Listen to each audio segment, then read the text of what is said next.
কত ধরনের দুর্ভোগ দেখবেন।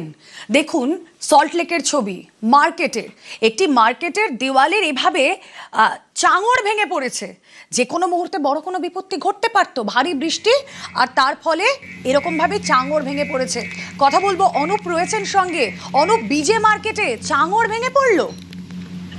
একেবারে টানা যে এক নাগাড়ে বৃষ্টি, তার ফলে সল্টলেক যে বিজে মার্কেট, সেই বিজে মার্কেটের সামনের অংশ কিন্তু চাঙড় ভেঙে পড়ে।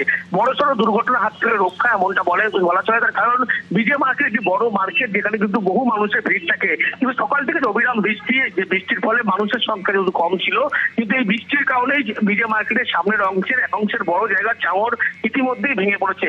ইতিমধ্যে বিজে মার্কেট কর্তৃপক্ষ থেকে শুরু করে পৌরসভার আধিকারিক তারা সেখানে পৌঁছেছে। সেই জায়গাটা কিন্তু ইতিমধ্যেই যারা বাজারে যায় সেই অংশ বন্ধ রাখা হয়েছে, এবং যেখানে চাঙড় এখনো পর্যন্ত বিপজ্জনক অবস্থায় কিছুটা অংশ রয়েছে, সেখানে কিন্তু পৌরসভার পক্ষ থেকে ভেঙে ফেলা হবে। তার কারণ বলা হচ্ছে পৌরসভার পক্ষ থেকে যে রাত ভোর থেকে এবং সকালবেলা যে কখন ভাঙে এই চাঙড়? যেহেতু বিজে মার্কেট, সাধারণ মানুষের আনাগোনা নিশ্চয়ই থাকবে, সকালবেলা বাজার করতে এসেছেন হয়তো তারা।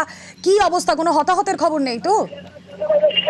হতাহতের কোনো খবর নেই। সকাল 11:30টার দিকে এই ঘটনা ঘটেছে, এমনটাই কিন্তু মার্কেট কর্তৃপক্ষ তারা জানাচ্ছে। এবং সেই অংশে যখন সামনের দিকে লোক ছিল না, তখনই কিন্তু ভেঙে পড়ে। তার কিছুক্ষণ আগে মানুষজনের ভিড় ছিল, কিন্তু সেই সময় যেহেতু ঘটনা ঘটেনি, তাই বড়সড় দুর্ঘটনার থেকে রক্ষা এমনটা বলা চলে। যদিও পৌরসভার আধিকারিক তারা পৌঁছেছে এবং সেখান থেকে সেই বিপজ্জনক অবস্থা ভেঙে সরিয়ে দেওয়া হচ্ছে। অন্যদিকে সেই জায়গাটা কিন্তু পৌরসভার পক্ষ থেকে ইতিমধ্যেই ঘিরে রাখা হয়েছে। বেশ, যে ছবি আপনাদেরকে দেখালাম, বিজে মার্কেট ভারী বৃষ্টিতে দেওয়াল ধসে পড়েছে।